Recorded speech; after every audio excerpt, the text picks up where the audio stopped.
Hello friends, Tanya here for Trinity Stamps, and today we're going to do a little bit of progressive creating. What do I mean by that?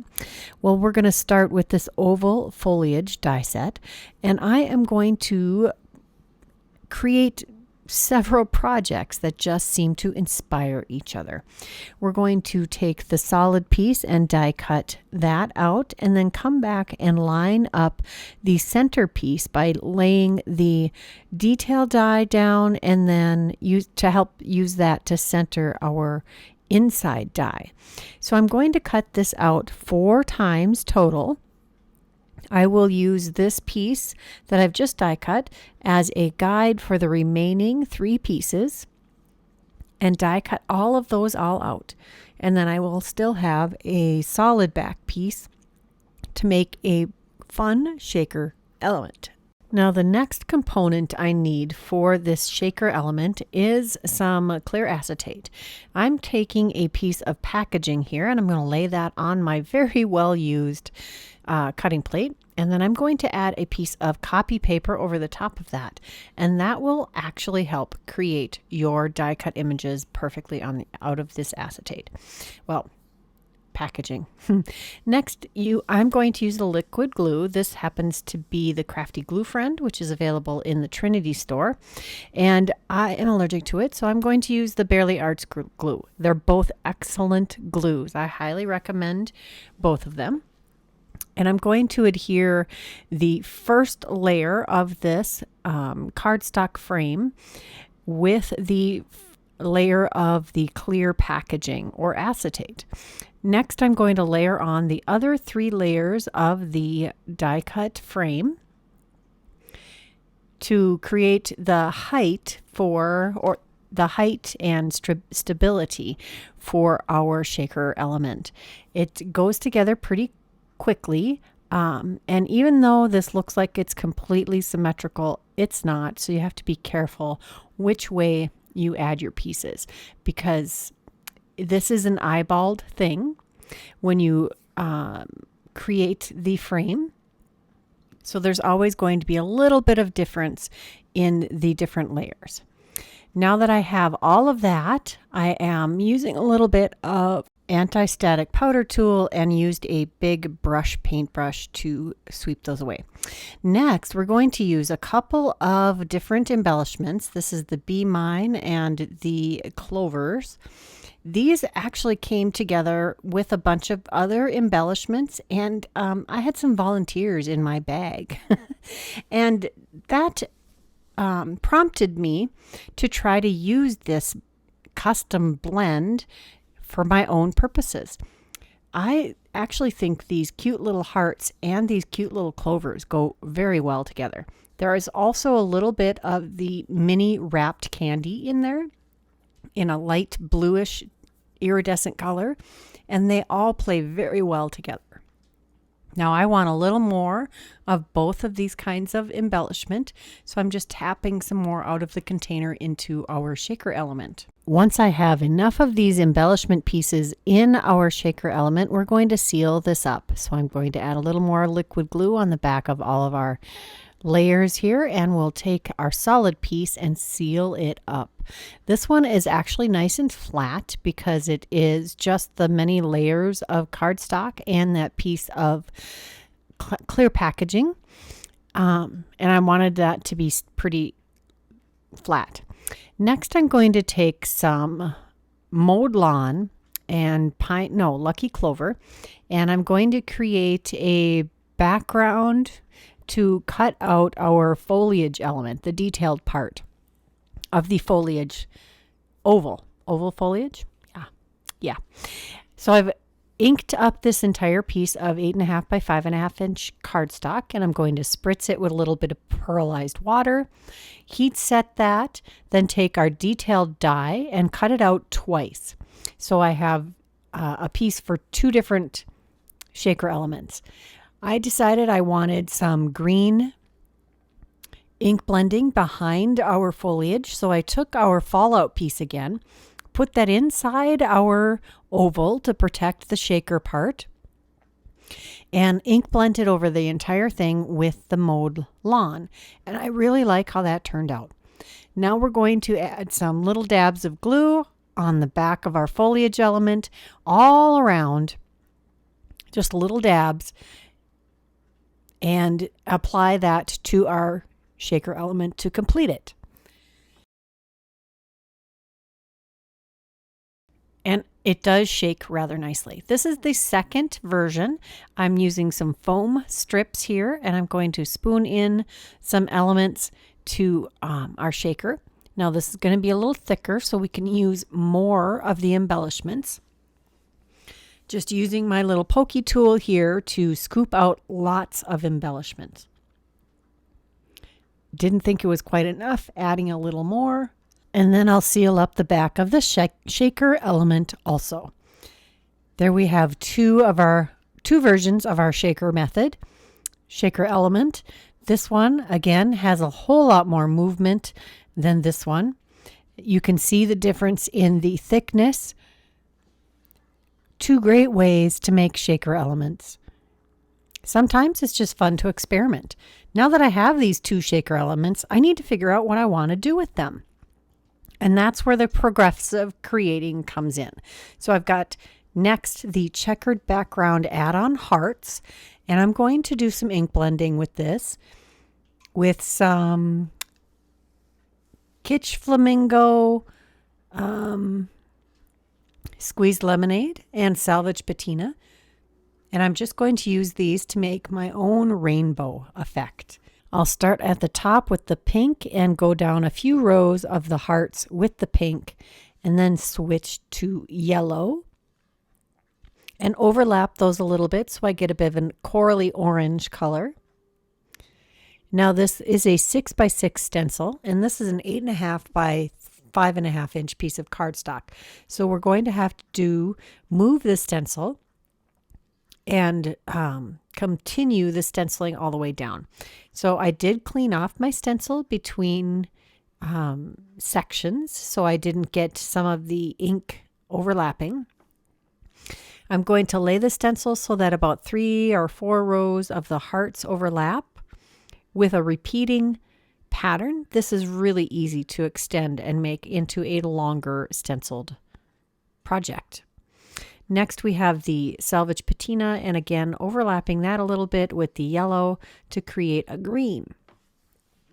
Now I'm going to come back with the X portions of this stencil and do the same pattern.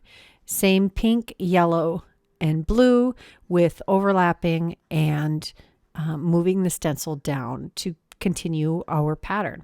And you get this really cute heart and X. It's kind of like X's and O's, heart and X pattern in a rainbow order.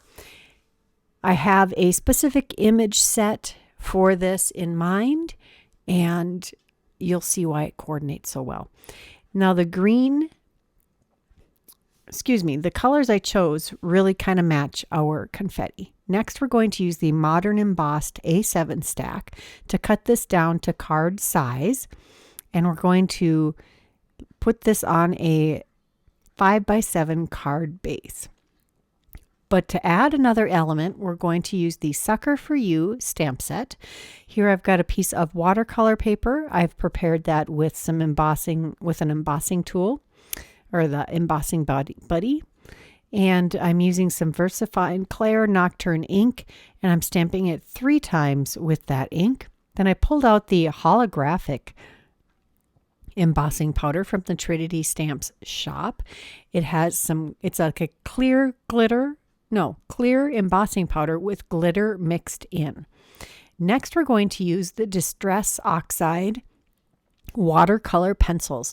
These are pretty awesome. I'm putting the color down just with our color pencil. And I will do all of the coloring at once. The colors are pretty vibrant. I do come back and add some extra colors here. Now I'm going to use an aqua brush and activate all of that watercolored pencil. You don't have to use water with these, but it really brightens them up and smooths out your image. I'm just using the back of my hand to get rid of the color that's on my brush between images. Now there's another way you can apply this color, and that's by picking it up directly from the pencil with your wet watercolor brush and then applying it to your image. This creates a bolder color right away. It's like dipping your watercolor brush right into a pan of watercolor paint. I really like how that method works, and these actually dissolve nicely onto your watercolor brush very quickly. Now I'm going to use some of the liquid pixie dust to add a little shimmer to this, and the paintbrush I pulled from my jar appears to have had a little bit of red in it. Now after I'm done with this one, I'm going to have to clean that little well of paint out, but it worked very well for our image here. There are coordinating dies for all of the images in that stamp set, and I used it to die cut our cute little sucker friend here. I did cut it a couple more times from some scrap cardstock to add a little height and dimension. I'm going to adhere one full one behind our image, and then I'm going to figure out where I need to trim off the extra, because I want this to be flush across our shaker element. So this part is the part that's going to go over the acetate or the packaging part so that it is flush with the frame when it's glued down. Again, just going to use liquid glue here to adhere it directly to our shaker element. I'll use a block here to put some pressure on it in the meantime. And then we're going to adhere our main background panel, which has a layer of scrap cardstock behind it for a little extra height and dimension again. And then we're going to glue our shaker element to the front of the card. Now the main image there has a good sentiment, but I want another one on the inside. This happens to say Happy Valentine's Day in a really fun font. Handwritten font. I just have a scrap of white cardstock. I'm using the VersaFine Clair Nocturne ink again, and I will pull out some clear embossing powder that I have in this big bin. I could have used the holographic again, but I didn't want the extra glitter on this particular part of the embossing.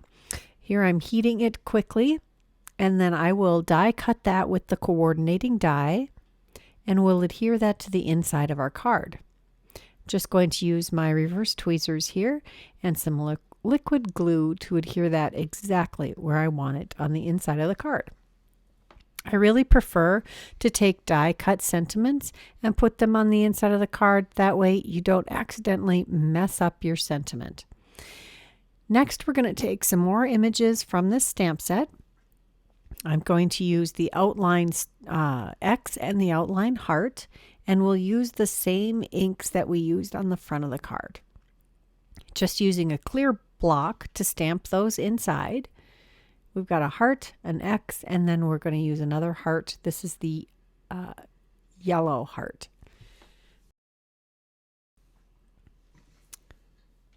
Next, we're going to take some foil and this Art Deco foiling plate, and I foiled it on one sheet of paper with the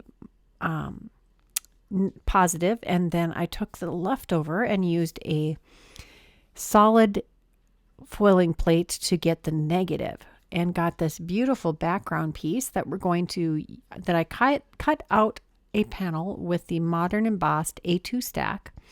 I think this is the second from largest piece, and we'll adhere that directly to the front of an A2 card. And we have our other shaker element, and we'll adhere that directly to this card. This one comes together pretty quickly because the shaker element had already been created. Next, we're going to take this sweet brush stroked bunnies, And I'm going to use 3 of these bunnies to stamp onto this cardstock. This was a leftover piece that had some saltwater taffy and Kitsch Flamingo Distress Oxide inking on it. And I thought they would make very cute little bunnies. So I'm stamping all 3 of these bunnies that I've picked out with some juicy embossing ink. And I'm going to sprinkle on first some this is the white satin pearl, and I like how that looks, but I don't think it's bold enough for the front of the card. So I emboss it again, I stamp and emboss them again in white. Then I fussy cut these cute little bunnies, and I'm going to put these on the front of the card. But I also want some fun sentiments. This is the Slimline Bunnies, and there are a bunch of really cute punny bunny sayings. We're going to take the hopping by to say hi, and we're going to stamp that on a piece of cardstock that's been that was left over from the frames, the foliage frames. Stamped that in VersaFine Clair and embossed it with some white embossing powder. And then I took the Mini-Slimline dies, the stitched Mini-Slimline dies, took the smallest one, die cut out our sentiment, and now I'm going to glue that right inside the frame of our shaker element. Once I have that exactly where I want it, we're going to take our bunnies and adhere those to the frame. So there's one on each end of the sentiment strip and one jumping over the top of our sentiment. I think that is just the perfect accents to this adorable shaker card.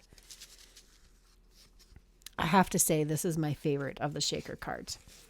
Inside, we're going to take another sentiment from that Slimline Bunnies stamp set, the Some Bunny Loves You. And then we're going to take the white satin pearl embossed bunnies that I also fussy cut and adhere those along the bottom of the card. Very cute finishing for that card. The next of our progressive creating is I'm going to use the mini envelope die. There's a frame and there's the envelope die. And I had used the positive of the Art Deco foiling plate to die cut 2 of the matted pieces for that card, for this mini card. So the envelope die is very easy to put together. You just cut it out from one piece of paper, one piece of cardstock, and then you crease all of the score lines, add some adhesive to the flaps, and then just fold it back over the rest of the envelope. I did find a fun way to close this, but before we do that, this is a 3 3/4 by 5 inch piece of cardstock scored at 2.5. And then we're going to adhere this framed piece, this die cut piece. It has that lovely modern embossed edge, like so many of the dies, and we'll adhere that to the front of the card. See how it slides into this envelope just perfectly. Next, we're going to take the Dainty Scallop Heart die set that also has some foiling. It has the Love You foiling dies. And I am using the Emerald Facets foil. This is from the Shimmering Holiday set of foils. I foiled that on a piece of green cardstock, then die cut that with the coordinating heart from the Dainty Scalloped Hearts die set that also has this glimmer foil, which I absolutely love. I'm going to adhere that to the front of our card. I made 2 of these. So of course I'm making 2 cards. The Art Deco foil plate does create a large enough piece to do that. This is the row of hearts, and I die cut that again with a scrap of that ink blended cardstock and with a piece of cardstock I foiled with a chunk of that Emerald Facets foil. This is just gorgeous, cut out in these little hearts, and I'm going to use those in a variety of ways. We're going to adhere the ink blended die cut heart and the foiled die cut heart onto the larger heart, and then I'm going to take a couple pieces together. This is just a scrap white cardstock that I die cut from that row of hearts. I trimmed off the 2 top arches of the heart.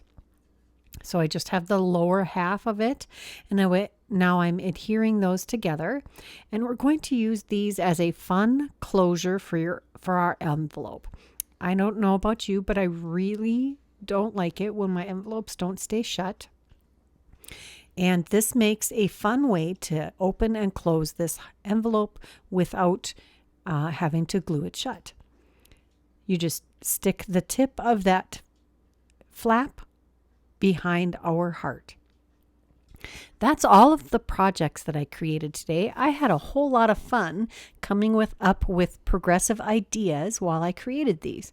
I hope you enjoyed this process and thought of some ways that you can incorporate it into your crafting. If you enjoyed this video, please give it a thumbs up. Subscribe to this channel. Check that description box below for any of the products I used today, and check out a couple more videos I have here for you today. Until next time, bye-bye.